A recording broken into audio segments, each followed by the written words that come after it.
Hello coders, and welcome to How to Fix. In today's video, we'll be focusing on a new bug that you might find challenging to solve. So without further ado, let's dive into today's bug.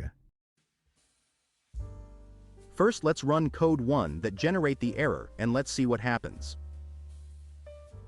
Here's the explanation and the solution to the problem. Do take a moment to pause the video to understand the explanation.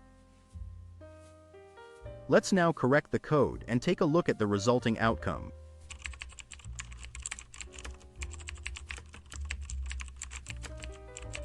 And bingo! The code performs perfectly and our output is just right. The error has been fixed. That's all for today's session. If you found this guide beneficial, please like the video and join our channel for more how to fix coding videos. Always stay eager, continue your learning journey, and enjoy your coding experience.